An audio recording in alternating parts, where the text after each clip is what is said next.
I came across a child on my doorstep, and now the child's family is trying to claim the child. Everything shifted on me on this one chilly autumn evening.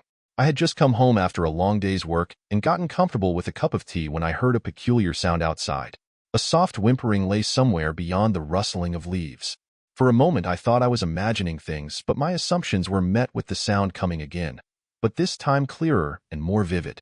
I cautiously approached the door, and once I did, the sound stifled, but I could still make out muffles. My cold and stiff body was filled with panic as I opened the door. To add to my shock, the doormat had a bundle placed on it. Where did that come from? I could feel goosebumps flexing over my spine, and a shiver took rush through my body. After scanning my surroundings, the only thing I could spot was the dark shadow of my porch. I was left speechless, gasping for air, completely astonished. I gently crouched down, scared to make any harsh movements, and pulled the blanket to get a look at the child. The sight left my heart at a standstill because what I encountered was a small face of a baby girl. She was bundled up tightly, with tears streaming down her chubby red cheeks. Once she felt my warm hands wrapped around her, she instantly stopped crying, while gazed sternly into my eyes. It was terrifying to think how any human could abandon an innocent child like this. An instant gush of feelings flooded through me. Anxiety, fear, optimistic instincts telling me to rescue her. But I found myself once again asking the same question. What is happening? Why is there a baby crying in a deserted street like this? Was there someone or anyone who could shed some light on this bewildered scenario? But there was no one. The only traffic through the seemingly lonely and deserted streets was the wind creaking through the trees. Finding a solution to these questions was top priority. Upon scooping the child, I pried open the front door and walked inside, only to confirm to myself just how lost and helplessly small she is. After making myself comfortable, I placed her on the couch, hoping she would be warm and cozy in her new surroundings. As she relaxed on the couch, I picked up my phone and dialed the authorities so that they were aware of a child being abandoned. Where are the people who are supposed to take care of restless children like her? My heart ached for her, knowing that she was presented to this world all alone. I vividly remember the moment the police with the protective services arrived soon after my call was made. They began interrogating me as if I was some kind of suspect, asked me to examine certain areas of the porch for evidence, and record my entire statement. All I wanted to do was preserve the baby, and in that very moment I turned around, watching in disbelief how under my watch she was wrapped in a clean blanket and taken. "Wait," I said, my heart sinking. "What is going to happen to her now?"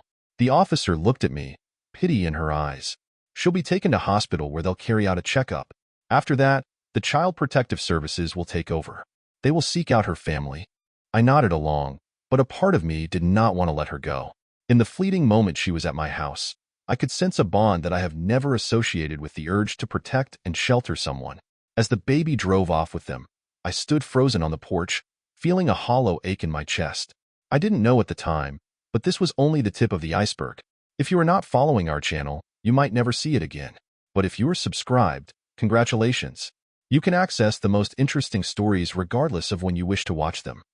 The following weeks were all a blur. The police investigation concerning the baby's abandonment did not give any leads in the early stages. No one stepped out to claim her, and no one who was missing matched her description. It was like she just came out of thin air. While all this was happening, Child Protective Services had placed her in interim foster care, but I could not help but ruminate about her.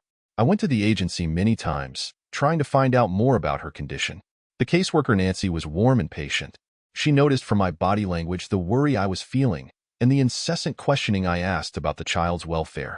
"Heh, it looks like you have formed a bond with the baby," Nancy remarked one day in the course of one of my visits. I took a moment before replying, "Yes."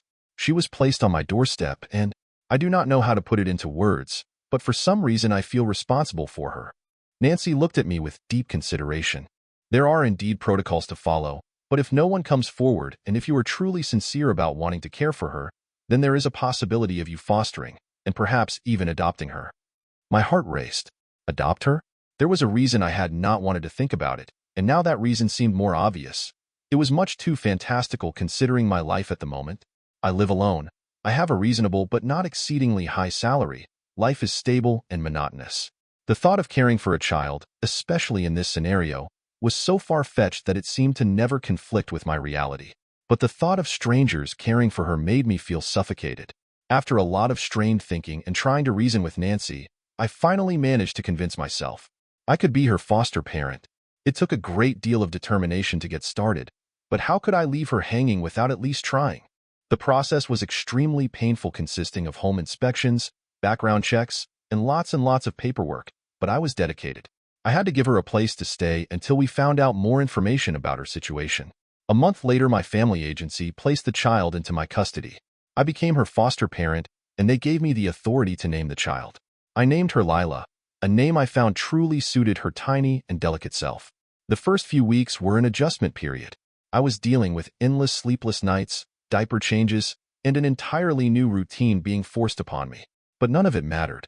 I was taking care of Lila, and every time she looked at me with those large, trusting eyes, I knew I was doing the right thing. Gradually, I settled into life. I took a leave from work so I could be with her full time. My days turned into the kind of chaotic mess every new parent faces. I went from a quiet, mostly solitary life to one filled with raucousness and activity, and I reveled in every moment of it. Then it happened. Just as I was starting to believe there was a potential future for us, I received a call. It was one that broke the delicate peace we had established. Nancy's tone was tense when she called one afternoon. "We need to talk," she said, and I sensed a lump in my throat. We scheduled a meeting at the agency the following day. I spent that night sweating and tossing about in my bed, trying to conjure up possibilities. Did they find Lila's family? What would this mean for us? When I turned up at the agency, Nancy was already prepared to start. "We have found Lila's biological family," she said, her face torn between relief and concern. "They came forward only recently because they are distressed and claiming that she was taken from them." I could feel my heart starting to sink. Taken from them? What does that imply? Nancy let out a sigh. "It's complex, and the evidence they provided is extremely vague. They insist they had to abandon the child because of a family emergency, and that they have been on a quest to look for her ever since." Anger, disbelief, and a sense of dread all flooded my mind. "And now they want her back?" I said, realizing how unsteady my voice was. Nancy nodded. "Yes. They've submitted a request to the court in hopes of regaining custody of the child. The courts will have to consider their arguments." "No," I exclaimed. The idea of losing Lila was exasperating. "They left her. They dumped her on a doorstep at 12 o'clock at night. How are they just allowed to come back and take her?" "I know this is hard," Nancy said softly. "The courts will take all things into account. They'll decide if the parents are now able to provide a suitable home for Lila. There are many other factors to bear in mind, and your relationship to her will be one of them, but at the end of the day, it will not depend on you." My stomach was churning. The life we built together with Lila felt like it was dangling by a thread, and now she was sitting in the hands of strangers. There was a reason why it was known that the law tended to look out for biological parents, but how could they simply ignore the fact that they abandoned her? They had left the child to suffer on a freezing night. What made them fit to take her back? Nancy began to hand me some documents. "It is a lot to bear, but I must say, you should get ready for a custody battle. They will examine all factors: the reason for her abandonment, your position as a foster parent, and the position of the biological family." I took the papers from her and nodded blankly. While driving home, I began thinking furiously. I needed to fight for Lila.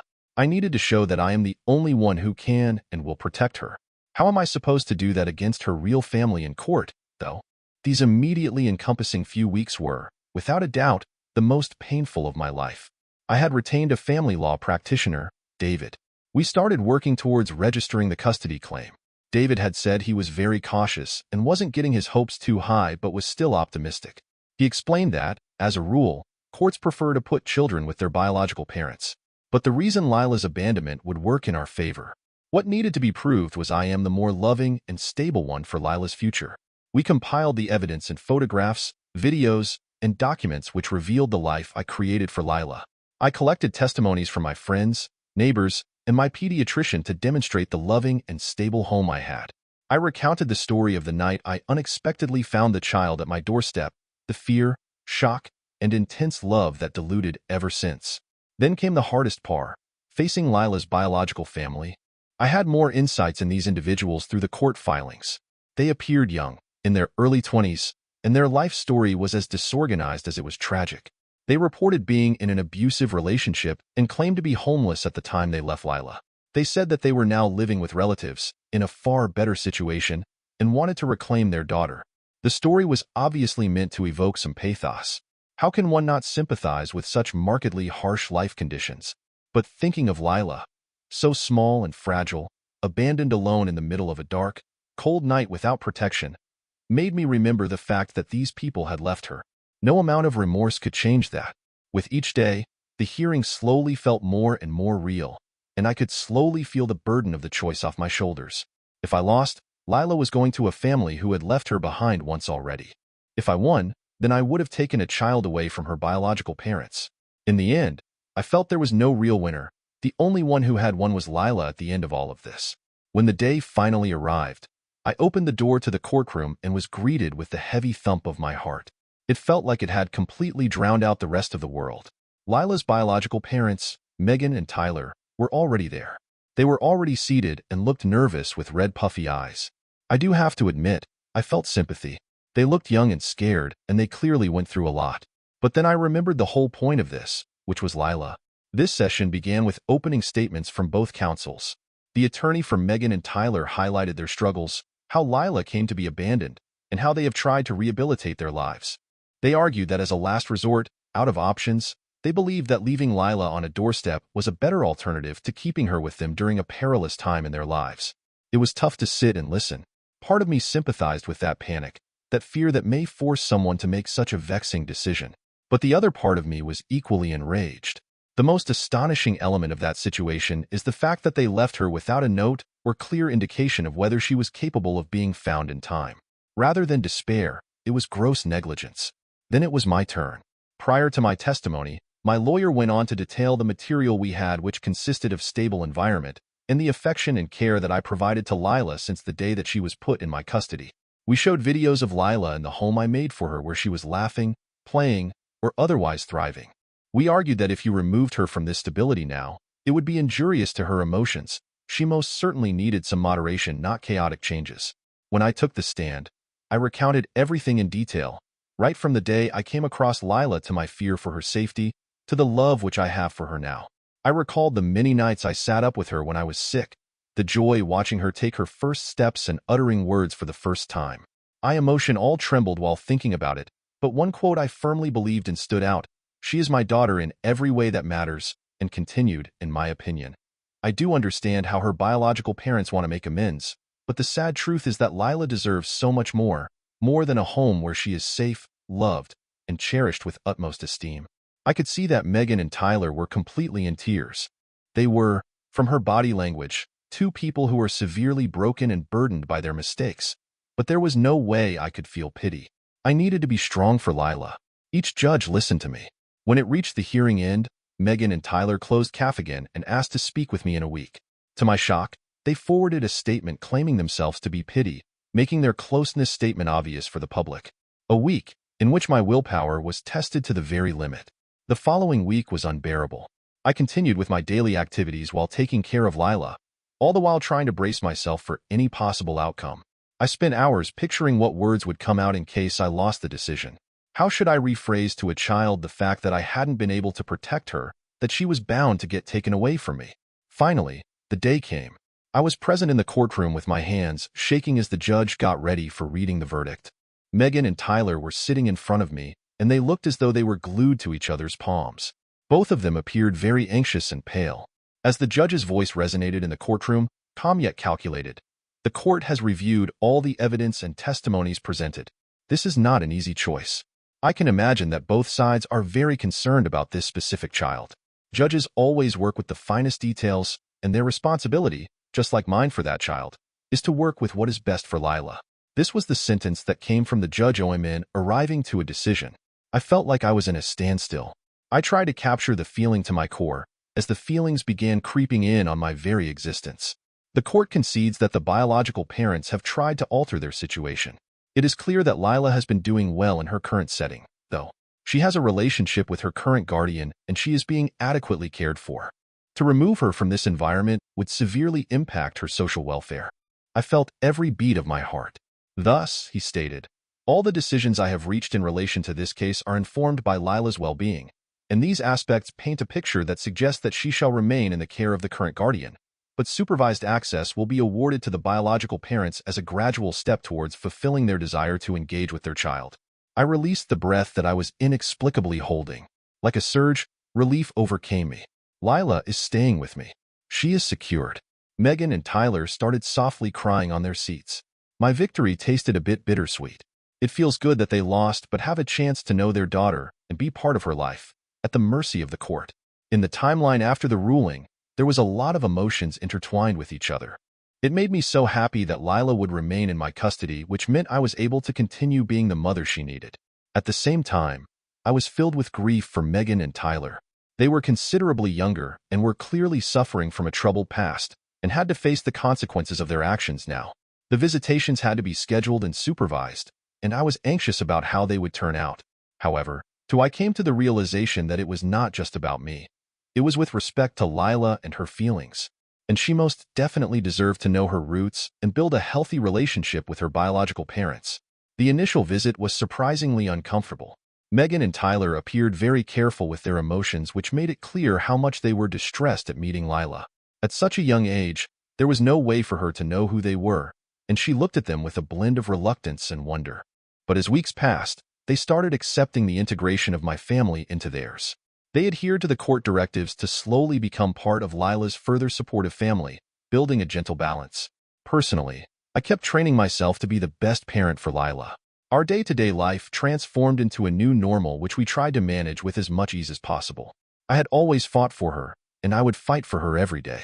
Finding Lila at the doorstep was an incident that completely changed my life, but it also gave me a purpose which I always needed. In the end, it wasn't just about winning a custody battle. It was about making sure that Lila leads a life in which she is loved and can succeed. Lila Micah was my daughter in every way that mattered, and even now I would always be there to protect her. I uncovered the deepest secret of my stepmother, and now my life is at stake. My life has always felt incomplete due to my mother's absence.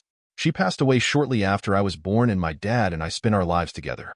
For a number of years, it was him and I sailing throughout life together, enjoying each other's company. When I was 15, my father met Lydia, and for some inexplicable reason, it seemed to put a spark back into his life. She was nice, attentive, and genuinely cared to be part of our family. I was apprehensive at the start.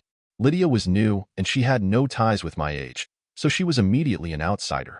But she was very patient and proved to be very helpful in getting to know me. Eventually, I started accepting her into my life. A year later, my father married her, and to my surprise, she did bring him happiness. So, in my eyes, my father did make the right choice. It turned out my new stepmother was perfect. Or was she? For some time there, everything in life seemed to be okay. Lydia was caring and always made an effort to ensure that my needs were sufficiently met. She participated in my school projects, engaged with my interests, and was as helpful as she could be as a parental figure. Whenever she spoke to you, she had a unique way of making you feel important and special, as if you were the only person in her world. My father was certainly under her spell, and for once, I felt like I was truly part of an entire family again. After some time, things began bothering me, and those very little things grew into something bigger.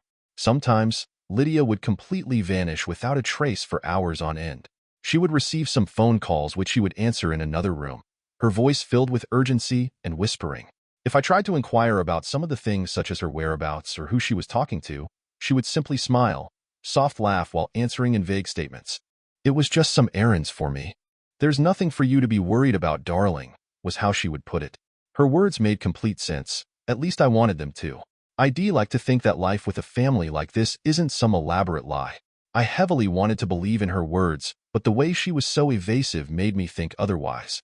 I simply couldn't help but feel that there was so much more to Lydia that she was willing to open up about. Those who have not subscribed to our channels, chances are you might never come across it. But for those who have subscribed, well done. You will forever have access to more of the exciting stories, and whenever you want to watch and listen is when you can do so. It was one day after school when I attended my biology class and came home much earlier than usual. Motivated by my desire to recover my biology textbook, I briskly walked home. When I entered, I thought the house was a bit quiet. Well, during this time Lydia would regularly be home, but not today. It seems like no one was home. I called out to her, but all I got was silence. Walking through the house, I passed by her office door and it was open slightly. Lydia was very private about her office space. It was assumed that this area was completely out of bounds. But today, for some reason, the door was ajar. I absolutely had to look through the door. I didn't want to, but there was something that propelled me into that room. Once I pushed the door, I started feeling chills. The walls in the room had very dim lighting, and the desk was messy. Papers were lying all over. The far wall had a big corkboard that was filled with notes, photographs, and documents. As I approached the desk, I noticed an open folder nearby. The contents shocked me the most. Within it were what seemed to be a legal heterogeneous collection of documents. Legal papers, medical reports, and what looked like a compilation of pictures of numerous people. Some of them had red ink over them, while others had small notes next to them. Turning the pages made my heart race harder. Then I came across something that shocked me to my stomach. In the larger collection of images, I found one of my father's. He looked normal, happy even, but underneath the photograph were a note being Subject Phase 1. Complete, written in Lydia's handwriting. Right next to him, all there was a note on my photo, Phase 2, in progress. Questions such as why she was cataloging us and what each of the photographs meant started buzzing my mind and sent me into panic. There was not a single question in mind which I had that would provide ease. I kept on going through the pages trying to unearth anything that made sense. Finally, I came across a document that guided how my father's assets would be divided among his children, which were headlined with the massive red letters Lydia, the sole beneficiary of the life insurance policy. It was all starting to make sense. From stepmother to manipulator, everything fit. I always accepted Lydia's kindness, but her calculated plan was far more sinister, controlling us through manipulation. But it did leave me wondering, how sinister was her control? And what was the extent of her manipulative tactics? Came a thump from the bottom ears, and with this I knew Lydia was back. The sudden surge of panic crippled me, and I knew I had to start moving. I wasn't exactly in my best shape considering the documents, and rather bluntly, I stuffed them in my bag, forcing myself out of the room. The heart thumping against my chest became all too real. She managed to try and control me without me even realizing, and I mentally moved out whilst in my best shape. As I heard footsteps coming up the stairs, I rushed to my bedroom and shut the door in a fraction of a second, sealing it before panic transformed into full-fledged chaos. I was restless for the next few days, during which I was unable to eat or sleep. I broke out into a cold sweat every time Lydia glared at me or spoke to me. Did she have a plan? Was she aware that I had looked through her office? It was a challenge to try appearing normal, and I largely failed to do so. The messages from the documents that read, Phase 2, in progress, haunted my mind each time I saw her smile at me or we sat for dinner together. What was her endgame? What were the documents terming me to be? My father was completely head over heels in love with her. There was no way I could approach him. If I tried explaining the new loving wife he had brought home, to Lydia she would deny everything. She was far too cunning and persuasive. I, being a mere teenager, would not have any credibility against the caring wife who was bringing joy to my father's life. However, it was clear that I must take some action. I could not remain a passive observer, waiting for her scheme to play out.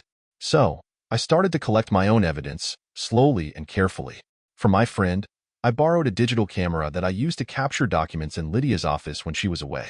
I made duplicates of everything I could get, which included bank statements, insurance documents, anything that proved her supremacy over our lives. One night while Lydia went on one of her enigmatic trips, I decided to snoop her personal folders on her computer. What I discovered was shocking, to say the least.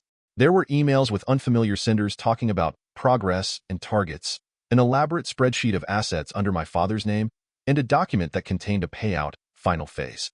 It was not easy to comprehend, but it seemed threatening. Termination and asset liquidation are some of the notable terms that stood out. My hands were shaking from the anxiety of being caught as I transferred the files to a USB drive. I was putting myself in a very risky position, but if I intended to expose her, I had no other choice but to obtain proof. Upon finishing my task, I heard the front door opening. Lydia was back, and at that moment the only thing I could do was close the computer and exit her office.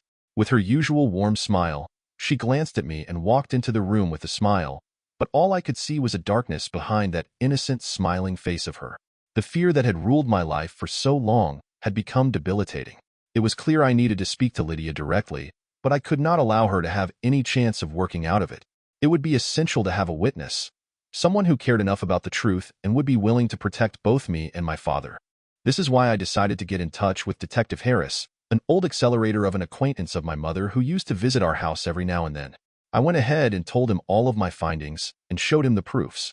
His initial reaction was that of suspicion, but the more he sifted through the documents and emails, the more grim he looked. "This is serious," he said. "If what you're saying is true, we need to be extra careful." It is rather obvious that Lydia has been plotting something for quite some time now. We put a plan in motion. Harris would remain in the vicinity while I discussed matters with Lydia, so that he could intervene should the situation take a turn for the worst. We settled on a day with my father was going to be out of the house, when I was sure that it would just be Lydia and myself. As the day drew closer, I could feel the anxiety grow and my stomach twist. At the designated time, I made my entrance into the lounge where Lydia was sitting with a book, and for some reason her whole demeanor irked me. However, when she saw me coming in, she smiled at me, which seemed very friendly. "You all right?" she asked. I took a breath to calm my nerves. "No, Lydia," I replied shakily. "Everything is not all right." She set down the book she was previously reading and narrowed her gaze at me. "What do you mean?" "I understand your actions," I more or less shouted. "I know about the documents, the plans you have for my father and for me." Her facial expression remained neutral, but slowly a smile appeared on her face. Albeit, it wasn't the warm smile she normally wore. It was the opposite, cold and calculating. "I see," she replied softly. "You've been going through my things." Forcing out words filled with anger, I yelled, "You are planning to hurt us. You tricked your way into our lives for greed, for control. But me and my father are the ones in control now." The gentle look on her face was replaced by a dark gaze that revealed to me how cold her heart actually was. How manipulative. "You have no idea what you are talking about." Standing up from a sitting position, she said, "You think you can stop me? You are just a child." As she moved closer towards me, I felt a mix of fear and anger rise within me. I instinctively took a step backwards. As the record shows, she has always been behind families with weak foundations. She managed to penetrate into their lives with the intent of undermining and decimating their assets, thus single-handedly profiting. My father wasn't the only one she had swindled. She is just part of a bigger network that exploits legal loopholes. Thankfully for us, we're not retrieving her from her final scheme. She was unlatched that day, her curses exposed for everyone to witness. The investigation had shown that parallel industries were operating to swindle people out of their valuables. My father was heartbroken when he learned the truth. The entire time, he loved Lydia and believed in her goodness. The truth that he had been nothing more than a pawn in her nefarious games shattered him. Regardless, what mattered was that we were safe now. The court proceedings drained me. Lydia feigned victimization, claiming that I had misinterpreted everything and that she was in fact innocent. But her performance was nothing more than a show with no substance. She was sentenced to an extensive prison term because, with the help of Detective Harris, the case against her was overwhelming. Thousands of families were freed by dismantling her network. After the chaos, my father and I tried to pick up the pieces. The tainted house, which felt like home before, now had Lydia's presence looming over it. Over time, we slowly began to heal.